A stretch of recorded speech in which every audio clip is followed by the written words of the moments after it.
Dramatic escalation in the Middle East. Iran is at the center of a rapidly unfolding crisis after joint U.S. Israel military strikes targeted Iranian leadership.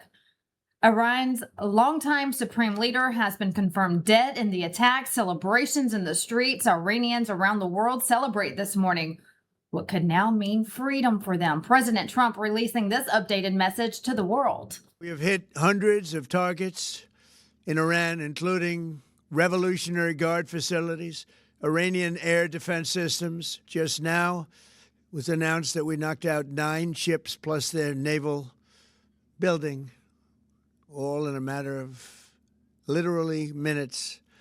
Iran's formerly supreme leader, Ayatollah Khamenei, is dead. This wretched and vile man had the blood of hundreds and even thousands of Americans on his hands and was responsible for the slaughter of countless thousands of innocent people all across many countries. We do have team coverage today, starting with Sierra Claire, foreign policy expert. Sierra, good to have you on the show this morning. We have been following this for quite some time. Then Friday night, the strikes began in the early morning hours, a historic moment, 47 years under a regime. Let's start from the beginning. Let's talk about this leader and how terrible he was for the Iranian people. They're celebrating this morning. He has been eliminated. That was America and Israel's first target, is to eliminate him. Good to be with you, Vanessa. Yeah, absolutely. This story has been so rapidly unfolding, as you said, since Friday night.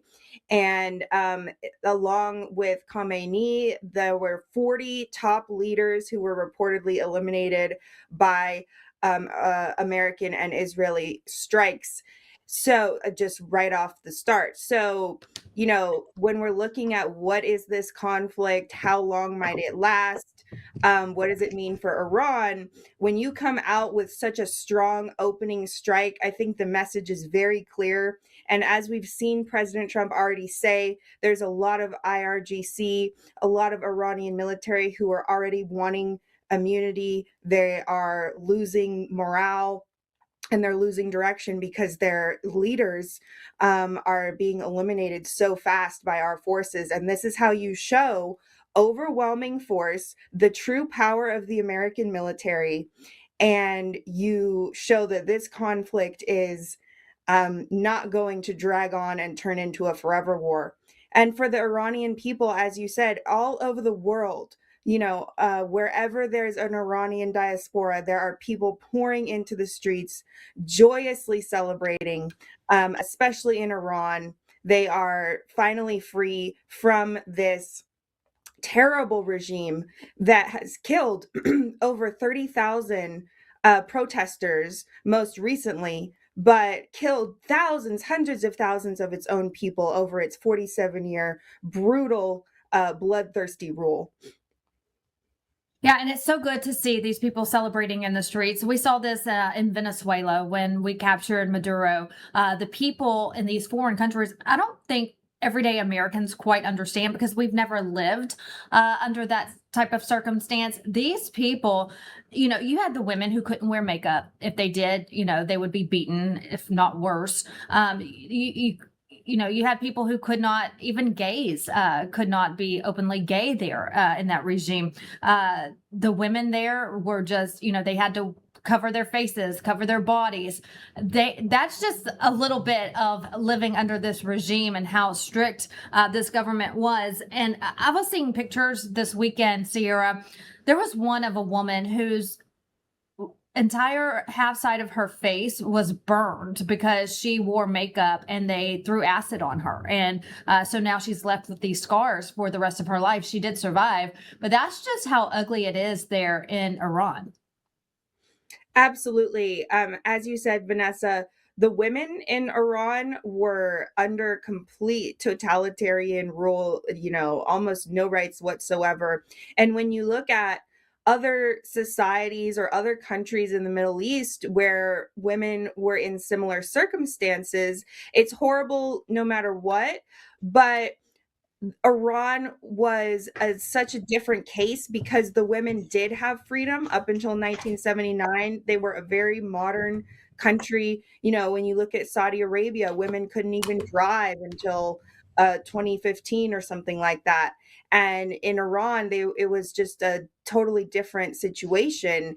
And so they lost it. And you have a generation of women that knew that and then had it taken away from them. And those are the people that we've seen quotes coming out from them, you know, throughout these protests that were saying, I don't want to live like this anymore. I don't even have a life anymore. And now they have a life again. They have hope again. And especially for their daughters and granddaughters and those next generations, I just think it must be such a relief for those women who knew of some freedom and then had it taken away and were worrying for their future generations, and now they have some hope again. Absolutely. Let's talk about this weekend. Let's go through a timeline. U.S. Central Command posted a timeline of events of Operation Epic Fury. They said that the operation was launched at 1:15 a.m. February 28th. Target location Iran. Let's go to the slide that talks about the U.S. assets employed. Sierra, I want to stick with this graphic for just a moment because these show the magnitude of the U.S. military, and they sent the best of the best. You have fighter jets, missile systems, maritime patrol aircraft. The list goes on. Guided missile destroyers, refueling tanker aircraft. People at home can look at this list of what we sent overseas to combat the Iranian regime. Absolutely. And when you also look at this list of assets, this is everything that we sent to help defend our allies. And you can see the anticipation from the US military as to what the Iranian regime was going to do, which is that they were going to try to strike back at these Gulf countries and put fear into them. Because, you know, as the operation unfolded, which is exactly what they did, and it didn't work because we had all of these assets that were protecting our partner bases, air defense systems, shooting missiles out of the sky. And as you said, on the ground in Iran and from the skies over Iran, just complete and total military dominance. Yeah, and I want to go to the next slide too, because it showcases their targets, and the targets there, as the people at home can see: command and control centers, defense systems, air defense systems, ballistic missile sites, Iranian Navy ships, Iranian Navy submarines, anti-ship missile sites, military communication capabilities. So they are targeting anything and everything Iran had. And this, for the people who are, wondering what is this war about?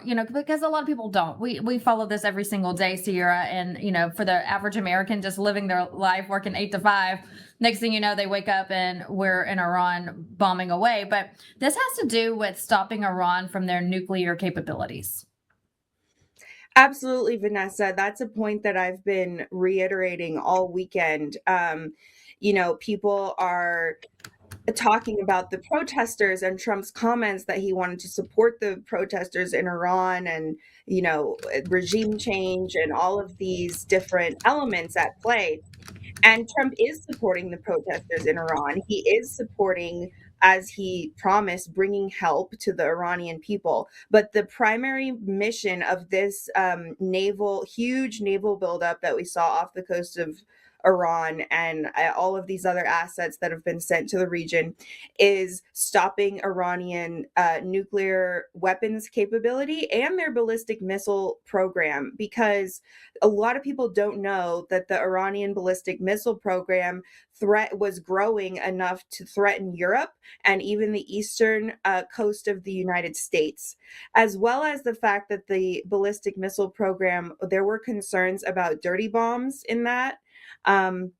And so as the Iranian regime got more and more desperate, as their grip on power in their own country was falling apart, the concerns and the threats to America and to what they were willing to do that is outside of, the threats that we've seen over the past 47 years, which were bad enough. But there were real concerns about this ballistic missile program and them targeting civilians, them just doing things that would have been absolutely devastating. Yes, you're right there. The president at the time of the initial strike was at Mar-a-Lago. They set up a situation room there. I know the vice president was in DC in the actual situation room. We're looking at pictures from the night that the original strike happened in Iran. You see Susie Wiles there, Dan Scavino in the back there, President Trump, of course. So this was at Mar-a-Lago. The president has been vocal on social media. He put out this post. Iran just stated they are going to hit very hard today, harder than they have ever hit before. They better not do that. However, because if they do, we will hit them with a force that has never been seen before. And then he closes with, "Thank you for your attention to this matter." But I believe, Sierra, since this post came out over the weekend, there has been some talks with, some of the leaders in Iran with President Trump, maybe having some sort of peace or ceasefire deal in the works. Are you hearing anything like that? Well, Vanessa, originally the leaders that in the continuity of government that had taken over after the supreme leader was eliminated had reached out, and President Trump mentioned that they wanted to talk. And he said he was open to talking with them, but that operations would continue as we need to continue eliminating their missile stockpiles, their missile launching systems, all of those military assets that are the immediate concern. However, since then, the Iranian leadership has issued more statements saying that they do not want to talk with President Trump.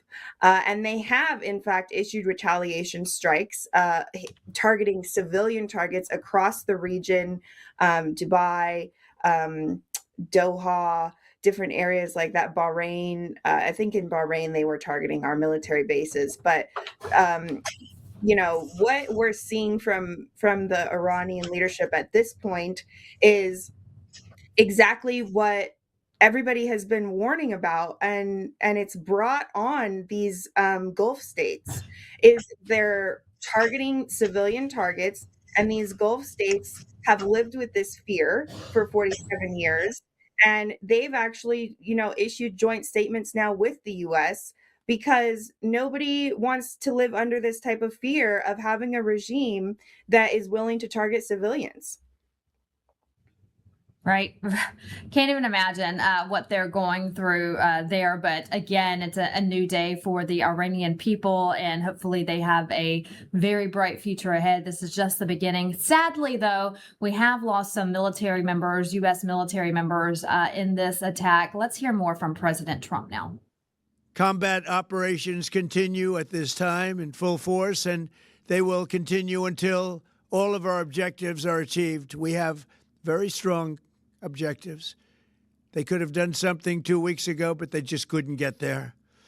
Earlier today, CENTCOM shared the news that 3 U.S. military service members have been killed in action. As one nation, we grieve for the true American patriots who have made the ultimate sacrifice for our nation, even as we continue the righteous mission for which they gave their lives. We pray for the full recovery of the wounded and send our immense love and eternal gratitude to the families of the fallen. And sadly, there will likely be more.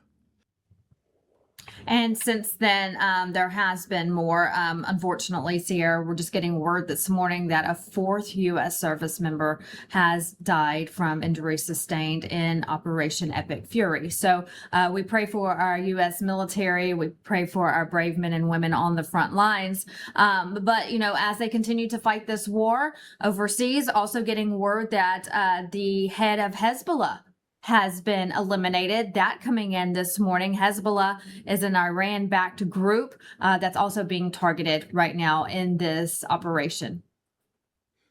Yeah, absolutely. Really terrible to hear of any U.S. Military deaths. And if you look back at President Trump's original 8-minute speech that he issued in the early hours of Friday morning, first announcing this, he said that there was a possibility of U.S. casualties due to this conflict. So, he's done, I think, a very good job of being very transparent and very on top of all of these communications, letting the American people know what is happening and how we are continuing to maintain security, maintain strength at all of our bases in that region.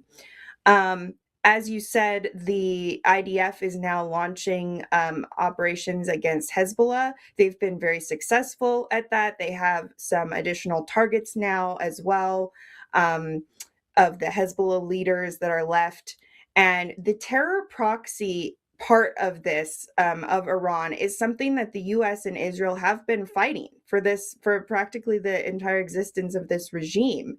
And so when you're looking at, again, why are we doing this and what are the immediate threats that America is facing, it's looking at groups like Hezbollah and cutting. And it's one thing to go after them individually as these different groups around the region, which is what Israel has been doing since October 7th, and they've been fairly successful at it. But that's been going on for 2 years, and you see these groups just regenerating again. Hamas, Hezbollah, they go and they recruit 15-year-old boys as soldiers. And so at some point, I think that President Trump and Israel have made a good decision here to say, we're not going to keep fighting a war against 15-year-old boys. We're going to go after the 65-year-old men in Iran who are actually funding this and causing the root cause of this problem. And we also want to remind everyone we have sleeper cells right here in our own country. We knew that when borders were wide open under Joe Biden. And just this weekend, look what we saw in Austin, Texas, on a very popular street known as 6th Street. A lot of bars, restaurants, that's where people hang out when they go to Austin, the capital of Texas.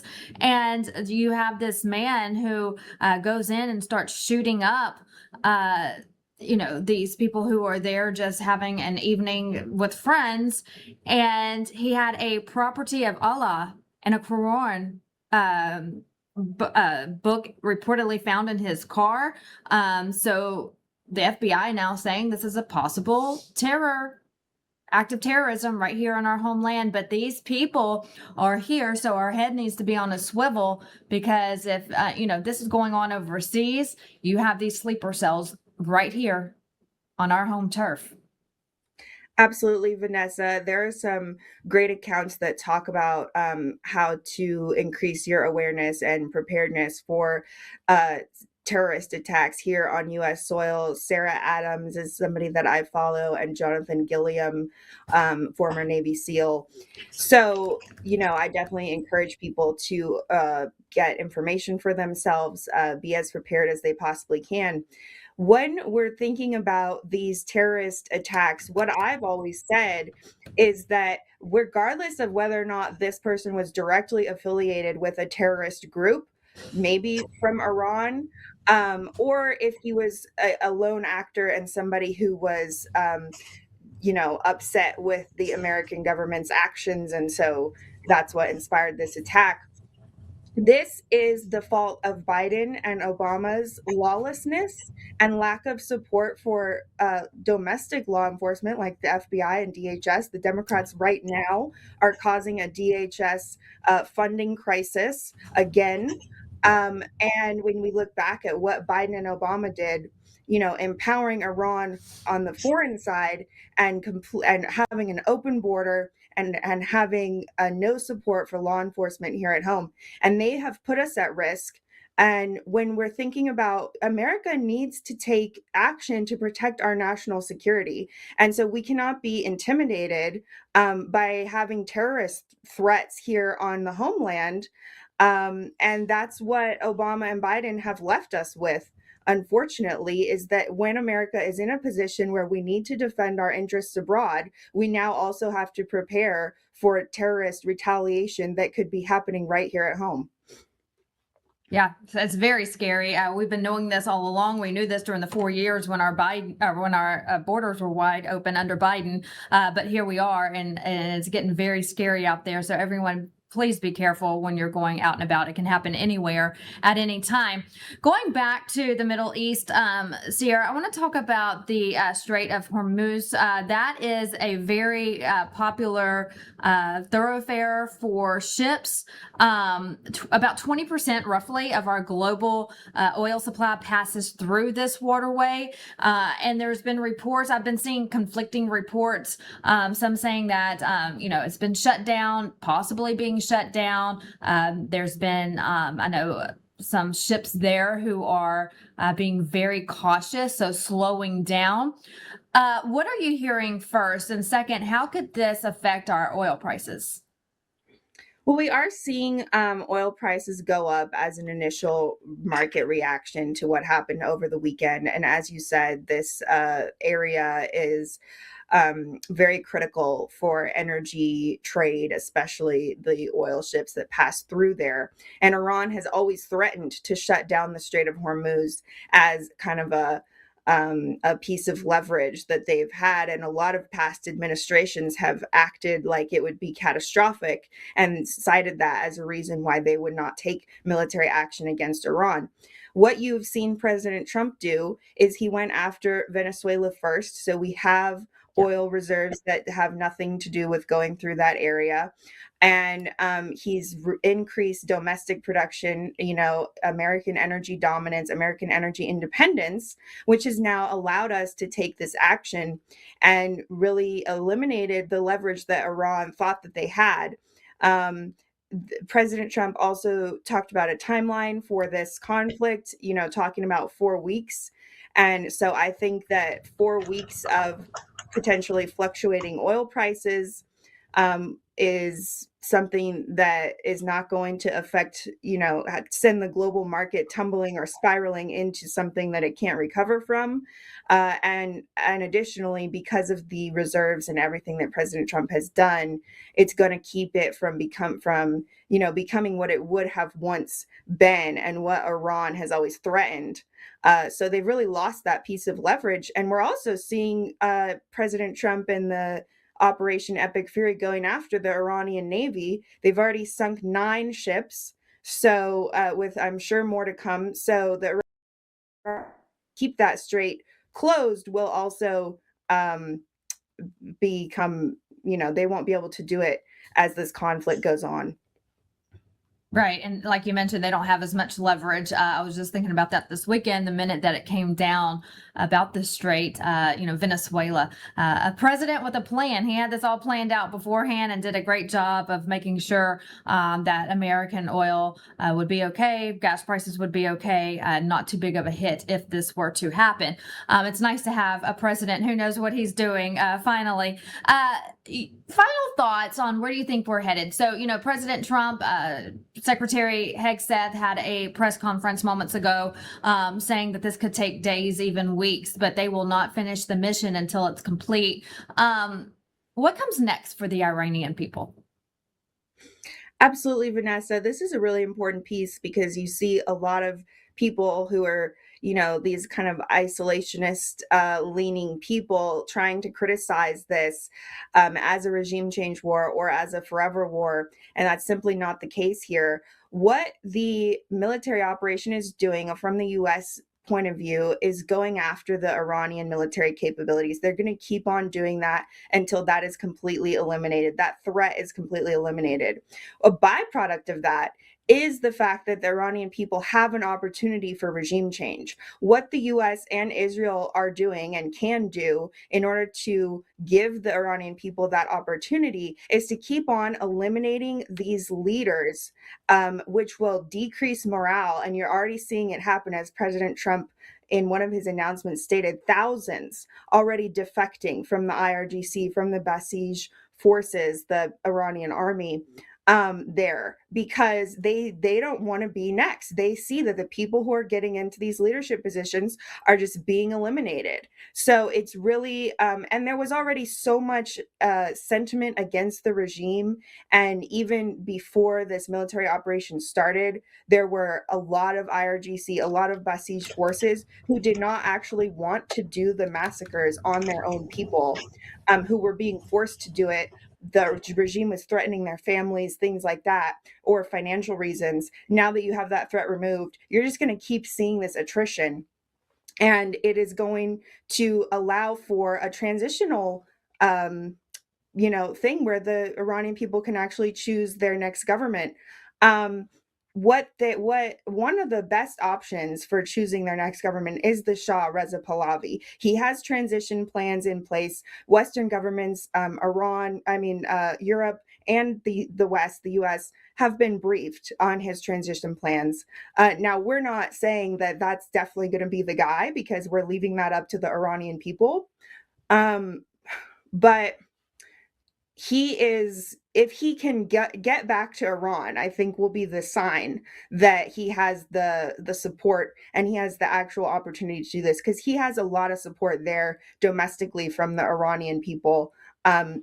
He's the one, they were chanting his name throughout all of these protests. So I think the sign will be, if he actually gets himself back to Iran, that'll be a very good sign that's kind of the way that government is going to be moving.